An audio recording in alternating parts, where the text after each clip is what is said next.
चुनौतियों में से ही अवसर निकलते हैं। तो अवसर वैश्विक परिदृश्य में रोजगार सृजन की चुनौतियां और अवसर। बंधुओं, इससे पहले मैं थोड़ी पृष्ठभूमि रखना उचित समझता हूँ कि समस्त ब्रह्मांड जब से बना है परिवर्तनशील, परिवर्तन के अनुसार अपने को ढालना, ये प्राणी मात्र का, केवल मनुष्य का नहीं, प्राणी मात्र का स्वभाव है। जब पृथ्वी, अगर हम प्रचलित थ्योरी के हिसाब से देखें, बिग बैंग हुआ, उससे फिजिक्स और केमिस्ट्री बनी, कुछ समय बाद उसमें से फिर बायोलॉजी बनी, बायोलॉजी से फिर इतिहास बना, जीव बने, जीवों में हम मनुष्य चौपाई से दो पाए, कंदमूल आधारित जीवन, शिकार पर आधारित जीवन, तो पत्थरों के हथियार हुए। फिर कुछ 10-11 हजार वर्ष पहले कृषि की क्रांति, कृषि की क्रांति के बाद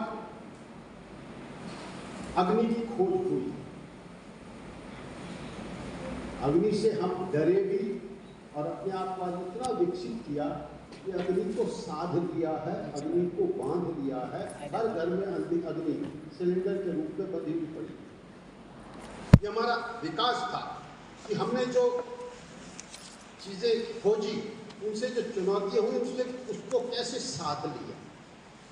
आज हर घर में एक सिलेंडर पड़ा है, अग्नि को नियंत्रित किया, अपनी इच्छा से उसे जलाएंगे, अपनी इच्छा से उसका उपयोग करेंगे, अपनी इच्छा से उसको बंद करेंगे। फिर बिजली की खोज हुई, तो पुरानी बिल्डिंगों में आप देखेंगे स्विच भी 8-9 फुट ऊंचा लगता था। फिर हमने बिजली को भी साध लिया। अब रात को घर पे सोते हैं, मोबाइल का स्विच ऑन है, किनारे पे है, निश्चित होकर सोते हैं, करंट को चिंता नहीं। हमने बिजली को साध लिया, बिजली को बांध लिया। फिर आगे क्रांति हुई, व्यवस्थित सभ्यता, हम चौपाई से दो पाए हुए। फिर सभ्यता हुई, परिवार हुए, कुल हुआ, समाज हुआ, चीजें व्यवस्था से चले, गांव बने, सुविधाएं हो, व्यवस्थित सभ्यता हुई। उसके बाद औद्योगिक क्रांति आई। 1900 का जो सदी थी, शुरुआत में औद्योगिक क्रांति आई। उसी क्रम में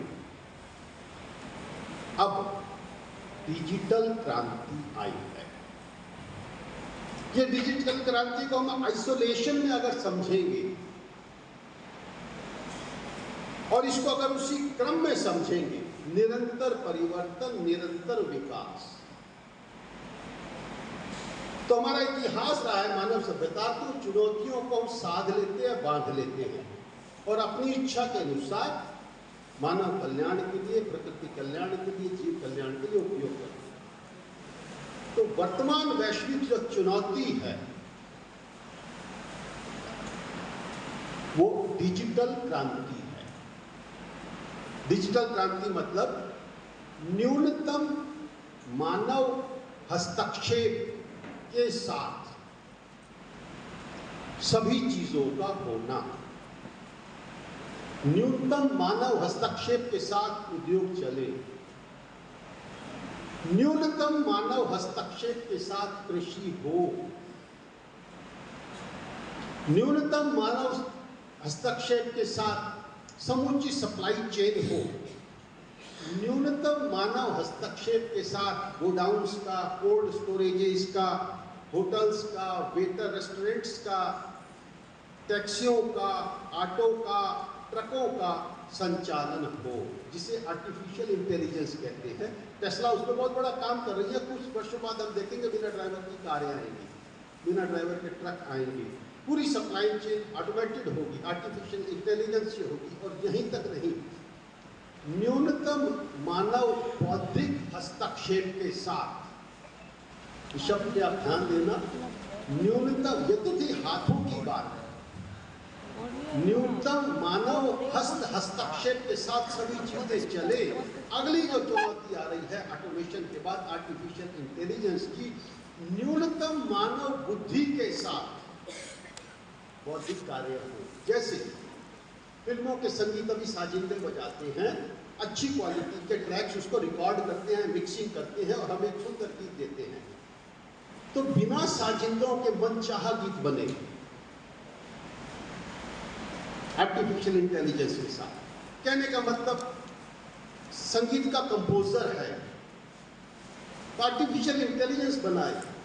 अदालतों में केस बनने हैं तो आर्टिफिशियल इंटेलिजेंस केस तैयार कर दे कि संदर्भ में उसको ये फैसला दिया, उसने ये फैसला दिया, ये धारा बनती है, लगा के कोर्ट के सामने पेश हो सकती। तो दो चुनौतियां, न्यूनतम मानव हस्तक्षेप और न्यूनतम मानव बौद्धिक हस्तक्षेप के साथ दुनिया उस तरफ बढ़ रही है। यह वास्तविकता है। इनको प्रचलित शब्द है इसके ऑटोमेशन और आर्टिफिशियल इंटेलिजेंस। ये हमारे सामने वैश्विक चुनौतियां हैं। इन चुनौतियों में डेटा अगर आंकड़ा आधारित, क्योंकि अदालत में अगर ये कहा जाता कत्ल हो गया, ऐसे तो नहीं होता, पूरा केस रखना पड़ता है। इस कोण से ये चाकू था, इतनी गहराई से मारा, मृत्यु का कारण रक्तस्राव था या उससे ट्रॉमा के कारण हार्ट अटैक था वगैरह। तो हम स्वदेशी के योद्धा हैं, हमारे पास स्पष्ट डेटा, आंकड़े, सटीक तर्क, वैज्ञानिक दृष्टिकोण, लोक कल्याण का भावना। इसके साथ हम लैस होकर जब इस काम में आगे बढ़ते हैं, लोगों को जोड़ते हैं, तो लोगों को हम अधिक प्रभावी तरीके से जोड़ सकते हैं। तो वर्तमान जो चुनौतियों को अगर हम आंकड़ों में कन्वर्ट करते हैं, जो मैंने तर्क रूप में कही, उसको अगर आंकड़ों में कन्वर्ट करते हैं तो भारत की जनसंख्या विश्व में सबसे अधिक है। भारत की जनसंख्या 142.8 करोड़ है। भारत में एक दिन के बच्चे से लेकर 14 वर्ष तक के 37 करोड़ बच्चे हैं।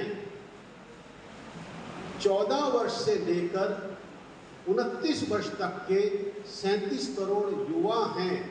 कहने का मतलब फ्रॉम डे 1 टू 29 साल 74 करोड़ हमारे पास बच्चे या युवा हैं। इनको अच्छी शिक्षा, इनको रोजगार, ये हमारी मजबूरी है, वरना बिना पढ़े लिखे, बिना रोजगार के युवा देश की आफत होते हैं और रोजगार युक्त युवा देश की ताकत होती है।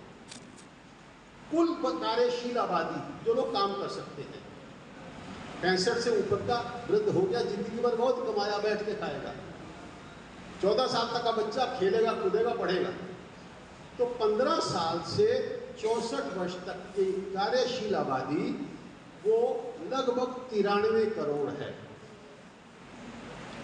तो 93 करोड़ कार्यशील आबादी, 37 करोड़ 14 साल से कम उम्र के बच्चे, ये कितने हो गए? 130 करोड़, बाकी वृद्ध। तो भारत सबसे युवा देश है विश्व का, और यह स्थिति हमारी 2045 तक रहने वाली है। जो भी युवा देश होता है तो वो जीन्स भी अच्छी पहनेगा, अंडरवेयर बनियान भी अच्छा लाएगा, मोबाइल भी थोड़ा शौकिया रखेगा, उसका कवर भी बढ़िया खरीदेगा, 2-4 कंघे भी रखेगा। तो वहाँ मांग बहुत होती है, और जहाँ मांग होती है तो फिर फैक्ट्रियाँ चलनी चाहिए, बाजार चलने चाहिए, माल बिकना चाहिए। और जो बूढ़े देश होते हैं वह मांग कम होती है, फिर बुजुर्ग आदमी ठीक है, कमीज पजामा है, चल रहा है, ठीक है, मोबाइल बच्चे का ही पुराना ले लिया, बच्चे ने नया खरीद लिया, काम चल। तो ये सारी स्थिति जिसे हम जियोग्राफिक डिविडेंड बोलते हैं, ये हमारी 2045 तक रहने वाली है। और पिछले अनुभव ये बताते हैं, जहां जहां जिन देशों में ये युवा शक्ति का जियोग्राफिक डिविडेंड खर्च करने वाले लोग ज्यादा, कमाने वाले हाथ ज्यादा, क्योंकि युवा कमाता 2 हाथ से है, खाली वो खर्च नहीं करता। तो वो देशों में विकास हुआ है, जो भी हिस्टोरिकल इकोनॉमी का जो ट्रैक है, तो उन देशों ने उस कालखंड में विकास किया है। हम 2023 में है, 2045 तक 22 साल का हमारे पास गोल्डन पीरियड है। इसमें भारत में अगर अब हम आ जाते हैं तो ये जो 93 करोड़ कार्यशील आबादी है 14 से लेकर 64 वर्ष तक, इसमें से संगठित क्षेत्र वो होता है सरकार। 4 प्रकार की सरकारी नौकरी होती है। केंद्र सरकार जैसे मोदी सरकार, राज्य सरकार, गहलोत सरकार। जिन नगरों में 10 लाख से ऊपर की जनसंख्या होती है वहां नगर निगम होते हैं, स्थानीय निकाय, नाली, पानी, जन्म मृत्यु आदि की व्यवस्थाओं के लिए। और सार्वजनिक उपक्रम, पब्लिक सेक्टर अंडरटेकिंग्स जैसे Punjab national bank, Indian oil corporation. 4 प्रकार की सरकारी नौकरी होती है। इसके अलावा जिस फैक्ट्री में भी पीएफ कटता है, कर्मचारी का प्रोविडेंट फंड कटता है, कॉर्पोरेट कंपनियां, प्राइवेट लिमिटेड कंपनियां, लिमिटेड कंपनियां, इस प्रकार स्टॉक मार्केट में जो लिस्टेड 6-7 हज़ार कंपनियां हैं, जिसका हम सेंसेक्स देखते हैं ना, शेयर ऊपर नीचे आ जा रहे हैं, तो इसको संगठित क्षेत्र बोलते हैं। 93 करोड़ की कार्यशील आबादी में से 4 प्रकार की सरकार और private limited company, limited company, विदेशी कंपनी या जहां भी पीएफ कटता है, वो कुल मिलाकर 3 करोड़ 80 लाख लोगों को रोजगार देते हैं। कार्यशील आबादी कितनी है? 93 करोड़। तो भारत का रोजगार आता कहां से है? वो उसके 2 सेक्टर्स हैं। एक तो वो लोग जिनमें कुछ करने की इच्छा है, तो वो अपनी बुद्धि, अपनी पूंजी, अपनी मेहनत और अपना जोखिम, risk taking capacity, innovative ideas, चाचा मामा से पैसा लिया, घाटा होगा तो मेरा होगा, तो अपनी बुद्धि, अपनी पूंजी, अपनी मेहनत, अपना जोखिम के आधार पर उद्यम खड़ा करते हैं। जैसे सुबह कश्मीरी लाल जी ने बताया कि भारत में NSSO इसके अनुसार देश में 6 करोड़ 25 लाख MSME हैं। ये MSME वही तो हैं, अपनी बुद्धि, अपनी पूंजी, अपनी मेहनत, अपना जोखिम। और ये लोग अपने से एक पायदान जो नीचे रह जाते हैं किसी कारण से, उनको जो है, जहां है, जैसा है, अनपढ़ है, पढ़ा लिखा है, गांव में है, कस्बे में है, दिव्यांग है, वृद्ध है, विधवा है, बूढ़ा है, पढ़ा लिखा है या अनपढ़ है, शहर में है, गांव में है, महानगर में है, कहीं भी है, तो जो है, जहां है, जैसा है, उसको रोजगार दे देती है। ये अपने पूरे भारत का एम्प्लॉयमेंट स्ट्रक्चर है। ये जो नैरेटिव चला हुआ बेरोजगारी बेरोजगारी, इस नैरेटिव को हमें समझना होगा। 93% रोजगार असंगठित क्षेत्र से आता है। असंगठित क्षेत्र यही है, जो है, जहां है, जैसा है, उसको रोजगार देने वाले, अपनी बुद्धि, अपनी पूंजी, अपनी मेहनत, अपना जोखिम पे उद्यम खड़ा करने वाले, ये कॉम्बिनेशन है। इसके 2-4 आंकड़े मैं आपको देता हूं। जैसे गुजरात से चलो, नीचे उतर के उड़ीसा आ जाओ, 7200 किलोमीटर लंबी हमारा समुद्र तट है। 3 करोड़ मछुआरे परिवार हैं। पति मछली पकड़ने जाता है सागर में, पत्नी मच्छी मार्केट में मछली बेचती है, तो 3 करोड़ की आजीविका मछली से चल रही है। 8 करोड़ लोग, 8 करोड़ परिवारों की मुख्य आमदनी का जरिया दूध है। 1 करोड़ 10 लाख दुकानें छोटी छोटी हम देखते हैं ना, आटा लाए, तेल लाए, फ्रिज ले आए, हार्डवेयर ले आए, पेंट ले आए, कुर्सी ले आए, माइक ले आए। 1 करोड़ 10 लाख दुकानें 8 करोड़ लोगों को रोजगार देती हैं। 3 करोड़ भवन निर्माण के राजमिस्त्री मजदूर हैं। 2.5 करोड़ बुनकर हैं, कारीगर हैं, हस्तशिल्पी हैं। इसके अलावा 1 करोड़ देश में ट्रक हैं, 2 करोड़ ड्राइवर खलासी हैं, उससे अधिक रोजगार देते हैं। 1 करोड़ 20 लाख देश में ऑटो ड्राइवर हैं, ओला उबर के ड्राइवर हैं, कारों के ड्राइवर। कहने का मतलब, इसके अलावा खेती है, एमएसएमई है, तो ये सोमंगल बाजार है हमारे। तो ये हमारा 93% जो रोजगार है ये असंगठित क्षेत्र से आता है। अब चुनौती कहाँ है? इसके अलावा एक और मैं जोड़ूंगा, मैं साहस कर रहा हूं, मुझे नहीं पता कि जोड़ना चाहिए या नहीं, लेकिन सारी पिक्चर सामने आनी चाहिए। 22 लाख टन, 1 टन में 1000 किलो होता है। 22 लाख टन तो हम सिर्फ मांस निर्यात करते हैं विदेशों में, घरेलू खपत अलग से है। तो कितना बड़ा व्यवसाय का वो क्षेत्र भी है, उसमें समाज के विभिन्न वर्गों के लोग तो हैं ही, लेकिन अपने समाज के भी एक बड़ा वर्ग, वंचित वर्ग में से भी उससे आजीविका पाता है, पोल्ट्री का इंडस्ट्री, ट्रेड हो या जैसे। तो ये सारा असंगठित क्षेत्र है। अब इसमें चुनौती क्या है? ये असंगठित क्षेत्र है। अब दुनिया परिवर्तन, जैसे मैंने बताया आपको, पाषाण युग, कृषि क्रांति, अग्नि, फिर बिजली, फिर व्यवस्थित सभ्यता, फिर औद्योगिक क्रांति, यानी अब डिजिटल क्रांति में ये चुनौती है कि दुनिया के विकसित देशों ने कहा है दुनिया अलग अलग देश अलग अलग तरीके से नहीं चलेगा, अलग अलग काम धंधे अलग अलग तरीकों से नहीं चलेंगे, पूरी दुनिया एक नियम से चलेगी। तो 91 में आर्थिक इकोनॉमिक इंटीग्रेशन हुआ। सभी देशों ने कहा कि भाई आर्थिक नीतियां एक तरीके से चलेगी, बैंक एक ही व्यवस्था से चलेंगे, टैक्सेशन एक ही व्यवस्था से होगा, फाइनेंशियल पॉलिसीज एक ही व्यवस्था से रहेंगी। उसी क्रम में आगे बढ़ते अब ये हुआ कि पूरी दुनिया का उत्पादन तंत्र भी, न केवल अर्थव्यवस्था, बल्कि पूरी दुनिया की खेती, पूरी दुनिया की फैक्ट्रियां, पूरी दुनिया का उत्पादन तंत्र, पूरी दुनिया का सेवा तंत्र एक ही नियम से चलेगा।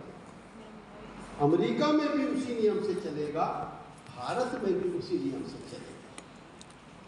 तो हमारे सामने चुनौती ये है कि जो हमारा असंगठित क्षेत्र है, रोजगार अभी भी है, लेकिन अब उस असंगठित क्षेत्र को बदलती वैश्विक चुनौतियों के हिसाब से अपने आप को संगठित में कन्वर्ट करना पड़ेगा। बस इतना काम है और कोई चुनौती नहीं है। वो काम हम आज भी कर रहे हैं, मछली आज भी बेच रहे हैं, खेतों में अनाज आज भी उगा रहे हैं, फैक्ट्री आज भी चला रहे हैं, दुकानें आज भी चला रहे हैं, ट्रक आज भी चला रहे हैं, लेकिन फ्रॉम अनऑर्गेनाइज्ड टू ऑर्गेनाइज्ड, इस पे हमें शिफ्ट करना पड़ेगा। नहीं तो अगर हमने ये नहीं किया तो ऑर्गेनाइज के नाम पर विदेशी कंपनियों का खेल ये है, जो इतना बड़ा असंगठित क्षेत्र है, 140 करोड़ लोगों का बाजार है, इतना माल है, और इनके लिए सब माल असंगठित क्षेत्र ही दे रहा है, तो वैसे तो कब्जा कर नहीं सकते। तो इनको नियमों में बांधो कि भाई हर चीज सिस्टम से होगी, और सरकार को भी लालच आ जाता है, सिस्टम से होगी तो जीएसटी भी मिलेगा, क्योंकि सड़कें बनानी है तो सरकार को पैसा चाहिए, क्योंकि देश की रक्षा के लिए सेनाओं को आधुनिक करना है, पैसा चाहिए, क्योंकि नए शोध करने हैं तो रिसर्च एंड डेवलपमेंट के कारण लिए पैसा चाहिए, तो सरकार को पैसा चाहिए। तो सरकार को भी लगता है अगर ये अनऑर्गेनाइज से ऑर्गेनाइज हो जाएंगे तो फिर सारी चीज की अकाउंटिंग होगी, कितना माल खरीदा, कितना बेचा, कितने की पेमेंट्स आई, उस पर टैक्सेशन होगा और सरकार को जीएसटी और इनकम टैक्स की आय बढ़ जाएगी। सारा खेल है ये। मित्रों, अगर हमने ये नहीं किया तो सरलता से मैं अंग्रेजी में बताऊंगा, फिर उसका हिंदी रूपांतरण करूंगा। They want global powers, they want to make our unorganized sector organized, but their actual intention is in the name of making us organized they want to make it corporatized. हमारे असंगठित क्षेत्र को हमें खुद ही संगठित करना होगा। अगर हमने उसको ऑर्गेनाइज खुद नहीं किया तो बहुराष्ट्रीय विदेशी कंपनियां उसको कॉर्पोरेटाइज्ड कर जाएंगी, और कॉर्पोरेटाइज्ड होते ही रोजगार का संकट खड़ा हो जाता है। जो वैश्विक मापदंड वो कहते हैं उसके हिसाब से हमें जितना जल्दी हम करना शुरू कर देंगे तो उनको हमारे ऑर्गेनाइज सेक्टर को कॉर्पोरेटाइज करने का अवसर नहीं मिलेगा। 3 लेटेस्ट रिपोर्ट आई है अभी पिछले महीने में, वो आप लिखिएगा क्योंकि आप कार्यकर्ता हैं। जो वैश्विक चुनौती आई, गोल्डमैन सैच आपने सबने सुना होगा, बहुत बड़ा बैंक है, अमेरिकन कंसल्टेंसी है। उसने कहा है आर्टिफिशियल इंटेलिजेंस जो आ रही है वो आगामी 4-5 वर्षों में दुनिया से 30 करोड़ रोजगार को समाप्त कर देगी। ये गोल्डमैन सैच की रिपोर्ट है। आर्टिफिशियल इंटेलिजेंस आगामी कुछ वर्षों में 30 करोड़ रोजगार समाप्त करेगी। दूसरी रिपोर्ट आई है मैकेंजी, सुना है आपने? मैकेंजी एक कंसल्टेंसी कंपनी है। Pricewaterhouse Cooper, Deloitte, McKinsey, big 4 बोलते हैं ना, वो दुनिया भर के अध्ययन करते हैं और वो फ्यूचर प्रिडिक्ट करते हैं ये होने वाला है। उसने कहा है ऑटोमेशन से, वो आर्टिफिशियल इंटेलिजेंस से था, ऑटोमेशन से 2030 तक दुनिया में 80 करोड़ श्रमिकों का रोजगार चला जाएगा। भारत के संदर्भ में इन्हीं रिपोर्ट्स के आधार पर फॉरेस्टर एक संस्था है, बड़ी संस्था है, उसके एनालिस्ट हैं, बड़े विख्यात विश्लेषक हैं, माइकल ओ ग्रेडी। माइकल ओ ग्रेडी ने कहा है भारत में अगले 20 वर्षों में 6 करोड़ 30 लाख रोजगार समाप्त हो जाएंगे और 24 करोड़ 70 लाख रोजगारों पर खतरे की तलवार लटक जाएगी। ये वैश्विक रिपोर्ट्स आने वाले कुछ समय के बारे में बता रही है। मैं इससे घबराता नहीं हूँ क्योंकि समस्या का पूर्वानुमान हमें समाधान के लिए प्रेरित भी करता है और विवश भी करता है। ये तो 20 साल के बाद बात कह रहे हैं। स्वावलंबी भारत अभियान तो इस समस्याओं को 3 से 5 साल में खत्म ही कर देगा। तो वी आर टेकिंग टाइम। बीमारी का शुरू में पता लग जाए, उसका क्रिटिकल एनालिसिस हो जाए, उसके उपचार ढूंढ लिए जाएं और उस पर संगठित तरीके से काम शुरू कर दिया जाए तो बीमारी जाना ही जाना है। तो मैं इससे घबराता नहीं हूँ, ना ये मैं आंकड़े डराने के लिए बता रहा हूँ, बल्कि समस्या का पूर्वानुमान समस्या के इलाज के लिए प्रेरित भी करता है और विवश भी करता है। अब इसमें आगे अगर हम आते हैं, हमें क्या करना चाहिए, और जनरल उपदेश नहीं, स्पेसिफिक पिन पॉइंटेड हमें क्या करना चाहिए। तो मैं 4-5 सेक्टर्स के बारे में आपको बताता हूं कि उसमें कैसे चेंज आएंगे, और हम अगर समय रहते वो चेंज हम ही कर लेंगे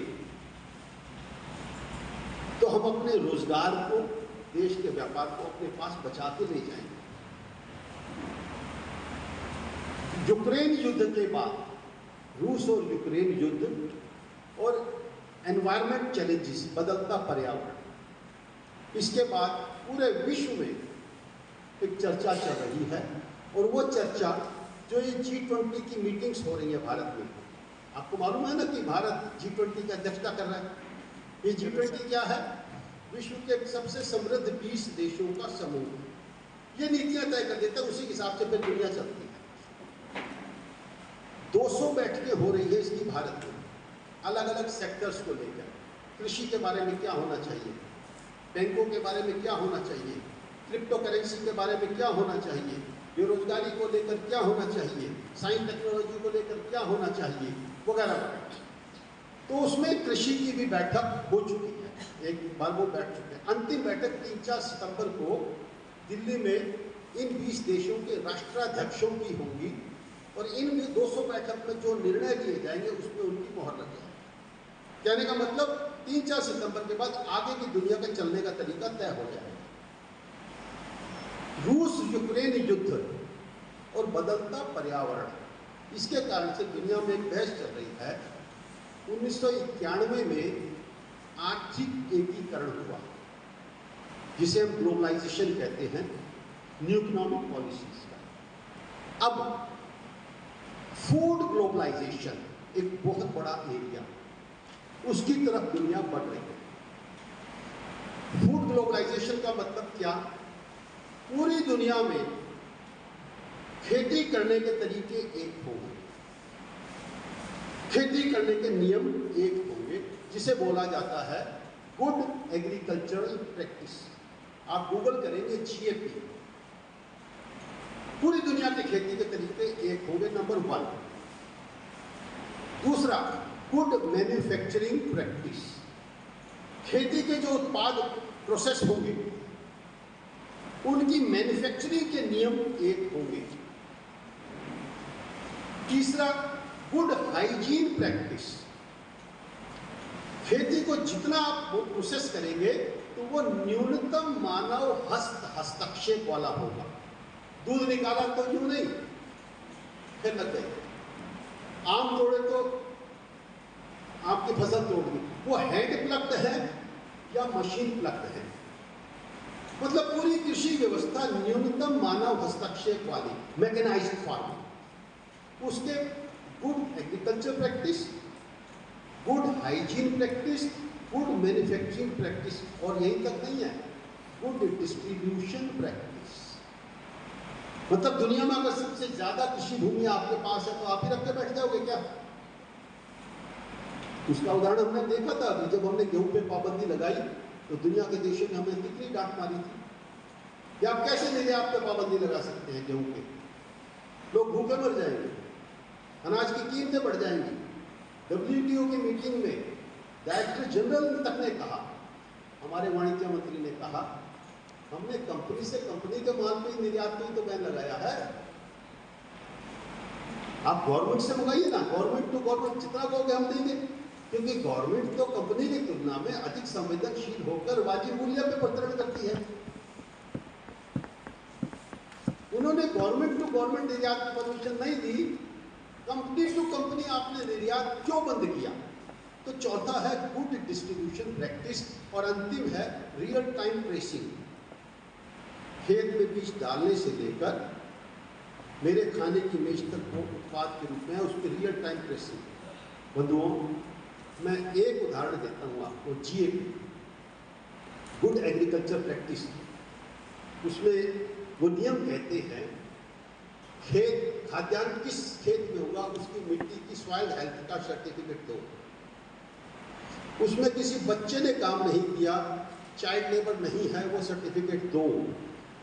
उसमें कौन सी गुणवत्ता का पानी इस्तेमाल किया गया, वाटर सर्टिफिकेट दो। उसमें कौन सी खाद डाली गई, उसका सर्टिफिकेट दो। कितनी मात्रा में कितनी बार डाली गई, उसका सर्टिफिकेट दो। कहने का मतलब पूरी उसमें सर्टिफिकेशन बेस्ड। वो सर्टिफिकेशन कौन करेगा? उन्हीं के द्वारा बताई गई। 2 एकड़ के किसान हमारे कुल में से 90% हैं। वो इन वैश्विक पैरामीटर्स पर खेती कर ही नहीं पाएंगे। CCTV लगा के खेत में खेती कर लेंगे, कितने किसान कर लेंगे? Real time tracing. हमें क्या करना है?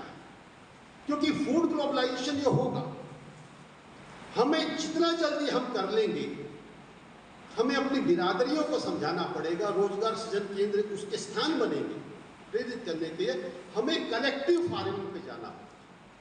गांव है, गांव का रकबा 5000 एकड़ का है, गांव का युवा अलग अलग बिरादरी की, क्योंकि जमीनों के मामले बड़े कॉम्प्लेक्स होते हैं।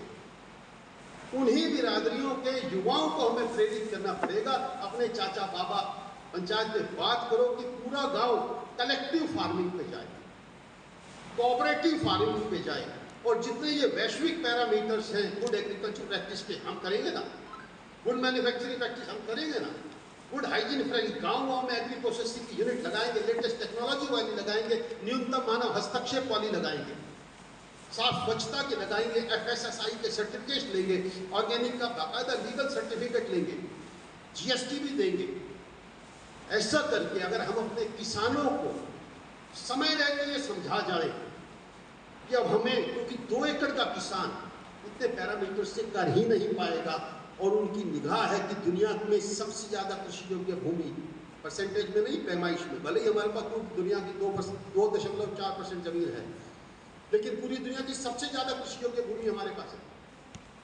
दुनिया के लोगों की निगाह है। नहीं तो बिल गेट्स आएंगे और 5 लाख एकड़ में खेती करेंगे, और एक बिल गेट नहीं आएगा, ऐसे सैकड़ों कॉर्पोरेट आएंगे। कोई 10 लाख एकड़ में खेती करेगा, कोई 15 लाख एकड़ में खेती करेगा, फार्म टू फोर्क वहीं से प्रोसेस करके वो सब उसकी पूरी सप्लाई चेन जाएगी। तो पहली चुनौती हमें यह है कि हमें गांव-गांव में हर जिले का स्वरोजगार केंद्र, इसका केंद्र बनेगा। गांव-गांव में सामूहिक खेती की तरफ, और फूड ग्लोबलाइजेशन जो रहा है उसके जो ग्लोबल पैरामीटर्स का, उसके अनुसार हमें खेती करनी ही पड़ेगी। अंतर इतना है, हम गांव इकट्ठा होकर कर लें पूरे रकबे पे, और नहीं तो वो उन नियमों के हिसाब से खेती नहीं करेगा तो खेती वैध नहीं मानी जाएगी, या फिर वो विदेशी आएगा। तो हमें समय रहते ही शिफ्ट करना पड़ेगा। रोजगार है और हमें उसको अपने पास रखना है। दूसरा है क्षेत्र दूध का। अपने यहाँ दोस्तों विश्व के सर्वाधिक मवेशी हैं। गाय भैंसी अगर हम देख लें, सिर्फ गाय भैंस, तो 30 करोड़ से अधिक है। और वो गाय भैंस दूध कितना देती है साल में? 22 करोड़ टन। भारत का दूध उत्पादन कितना है? 22 करोड़ टन। उसमें से सिर्फ 7 करोड़ टन वो थैली बंद होकर बिकता है। जो वैश्विक मानदंड है वो टोन होता है, वो डबल टोन होता है, वो फुल क्रीम होता है, वो इकट्ठा होता है, वो पैकिंग होता है। पैकिंग पे लिखा जाता है इसमें इतने फैट्स हैं, जितने भी उसके इंग्रेडिएंट्स होते हैं वो सब लिखे जाते हैं। उस पर GST दिया जाता है, उसकी खरीद बेच का सारा बिलिंग होती है, उससे सरकार को टैक्स भी मिलता है। केवल 7 करोड़ टन दूध हमारा वैश्विक मापदंडों पर पैक होकर बिकता है। अमूल, नंदनी, सुधा, वर्का, सरस, पारस, ऐसी जो कॉपरेटिव्स हैं ये लोगों से दूध इकट्ठा करती हैं और उसको वैश्विक मापदंडों पे पैक करके आपको हमको ऑनलाइन में लगाते हैं। तो जो 15 करोड़ टन दूध जो हमारा इस तरीके से बिक रहा है कि उठे, दूध निकाला, सिर पे कपड़ा बांधा, ढोल में दूध बड़ा, मोटरसाइकिल पे 4 ढोल टांगे और चलती है। और शहरों में जा जाके ऐसे बंधुओं दूध ऐसे अब नहीं बिकेगा। हमें ये जो लूज मिल्क है 15 करोड़ टन का, ये दूध बाजार हमारा जोखिम पे खड़ा है। जितना जल्दी हम जिले जिले के रोजगार केंद्र में युवाओं को बुला बुला के पकड़ पकड़ के समझा देंगे, तू अपने 30 किलोमीटर का इलाका कवर कर ले, घूम जा मोटरसाइकिल पे, अम्मा कितनी भैंस है बेटा? 2 भैंस है। बाबा कितनी भैंस है बेटा? 4 भैंस। अम्मा कितना दूध है बेटा? 15 किलो। अम्मा बाबा कितना दूध बेटा? 30 किलो। ठीक है, मेरा ये सेंटर है, इस पे सारे दूध ले आया करो, नहीं तो मैं अपने लड़के भेज के मंगा लूंगा और वहां पर उसकी ग्रेडिंग करूंगा, ट्रोन, डबल ट्रोन, फुल क्रीम, उसकी पैकिंग करूंगा, GST भी दूंगा और उस पर सारे उसके वो भी लिखूंगा कितना फैट है, क्या है क्या नहीं, उसकी कूलिंग भी करूंगा, उस पर एक्सपायरी डेट भी लिखूंगा, मैन्युफैक्चरिंग डेट भी लिखूंगा।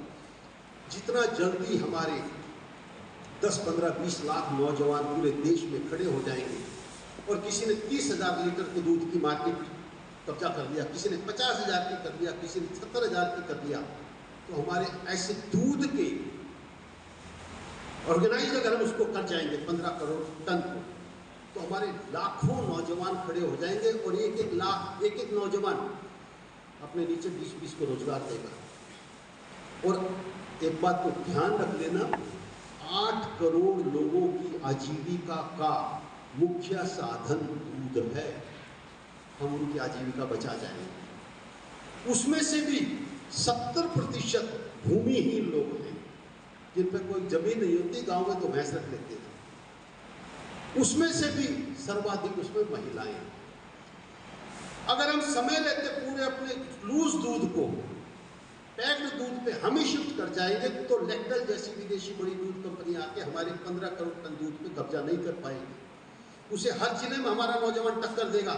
जिस तरीके से तुम बेचते हो मैं भी बेचता हूँ, और मेरे ग्राहक को मेरी शुद्धता पे विश्वास भी है। मैं सारे सरकारी पैरामीटर भी देता हूँ। और अब दूध में एक नया आया है, राष्ट्रीय जैविक कृषि केंद्र जो सरकार का है, उसने कहा है 14 लाख किसान जो जैविक खेती करते हैं उनका दूध हम अलग क्लासिफाई करेंगे ऑर्गेनिक मिल्क, कि इन भैंसों ने जो चारा खाया वो ऑर्गेनिक था, वो सर्टिफाई करेंगे, उसका रेट और अधिक मिलता है। तो दूसरा हमारा सेक्टर बंधु जी। तीसरा सेक्टर है, ये विदेशी कंपनियों का एक खेल फिर शुरू हुआ है। क्या वो कहती हैं कि वर्तमान कृषि पद्धति, मैं समय अगले 5-10 मिनट में करना है ना, आपको लगता है ना मैं अभी विषय 2 रह गए रखूं? मेरा लंबा, मुझे लग रहा है कि मेरा लंबा हो गया। तीसरा सेक्टर है, वो लोग खेल खेल रहे हैं कि भारत की ताकत है कृषि।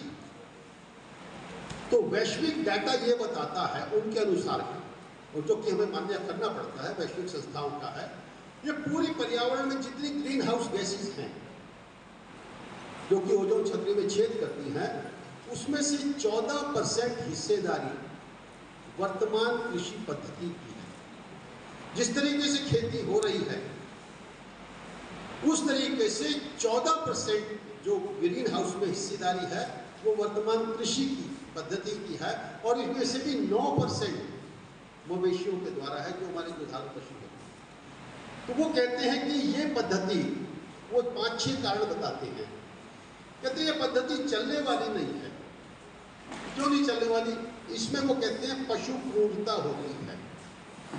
अगर हम भैंस का दूध निकालते हैं तो बछड़े के हिस्से का दूध हम छीनते हैं, और जो दूध निकालने का हमारा प्रोसेस है वो पशु क्रूरता की श्रेणी में उसको वो डालते हैं। नंबर 1। नंबर 2, मानव से, और ये जो इस प्रकार से जो दूध निकालते हैं ये इसके बैक्टीरियल इशू है। बैक्टीरिया वगैरह बड़ा जल्दी होता है, शायद विश्व में सबसे जल्दी खराब होने वाली चीज दूध ही होता है। तो animal cruelty, bacterial issue, environmental issue, कि इस चीज से, पशुओं की इस मीथेन से 9% इनकी हिस्सेदारी है पूरे ग्रीन हाउस गैस में। इसके अलावा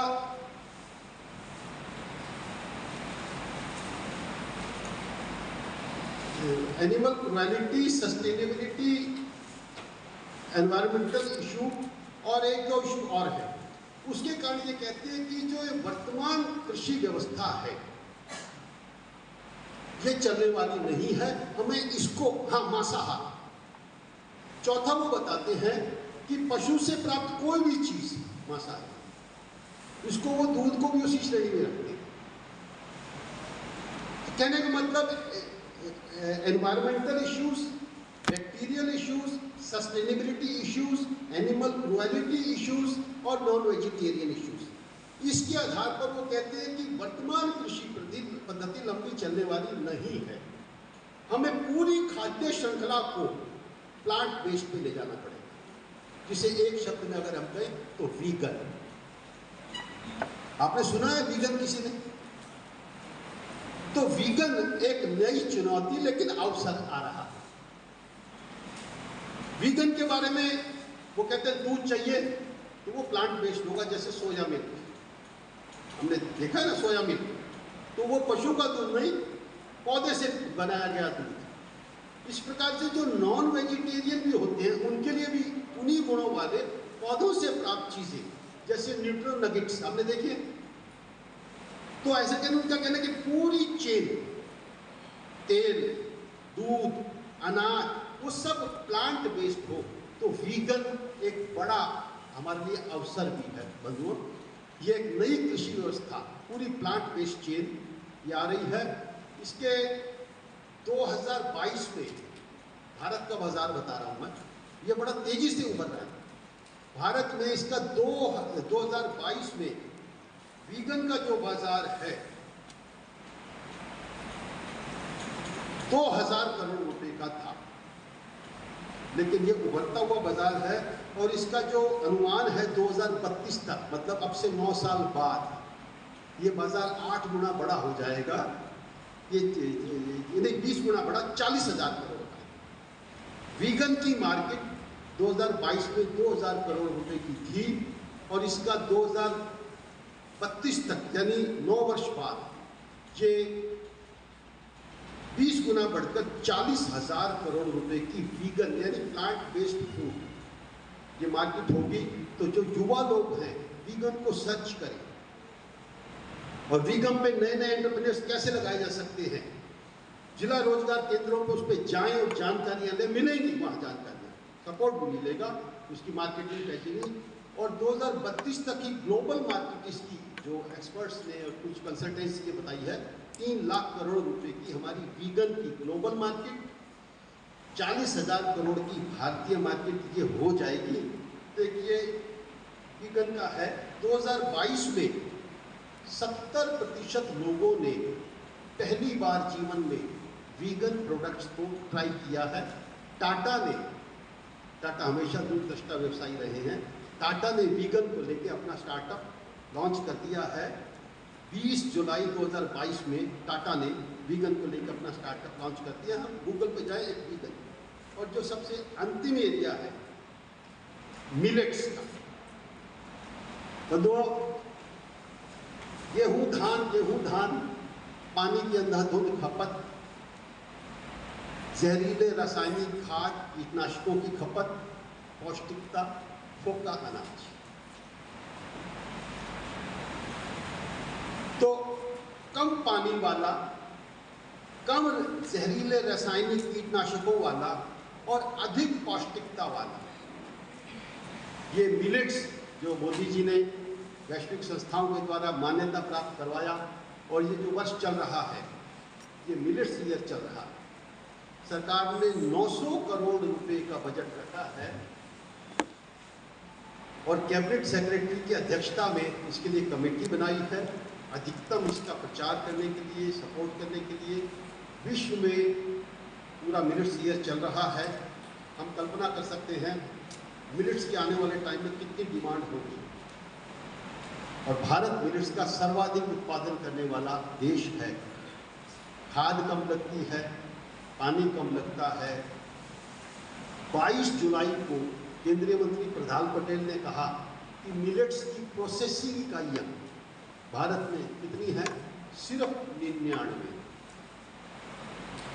तो इतनी बड़ी गोल्डन अपॉर्चुनिटी हमारे सामने खड़ी है। मिलेट्स को लेकर जागरूकता रही है। मिलेट्स के स्नैक्स, मिलेट्स के नमकीन, मिलेट्स के अन्य व्यंजन, 5 स्टार होटलों में मिलेट्स की डिश, जगह जगह पे हम जो ये डोसा वगैरह देखते हैं, तो इसका एक बहुत बड़ा स्कोप है।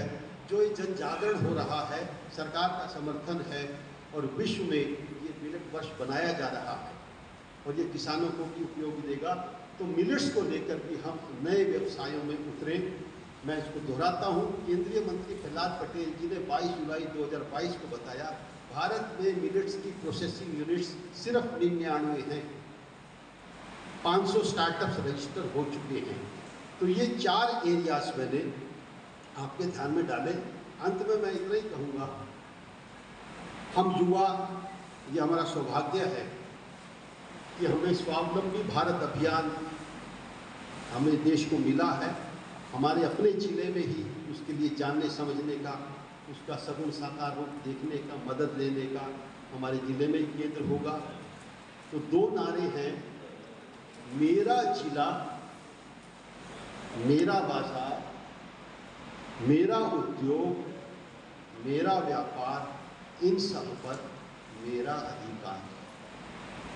और इसका जो आपका टूल है, श्रम को सम्मान, टेक्नोलॉजी को स्थान, अपने जिले के कौशल, प्राकृतिक संसाधन, उद्योग, बाजार, व्यापार, सरकारी योजनाएं, उनकी पहचान, जिला रोजगार सृजन केंद्र का स्थान करते हुए भारत का उत्थान, यही है स्वावलंबी भारत अभियान। धन्यवाद।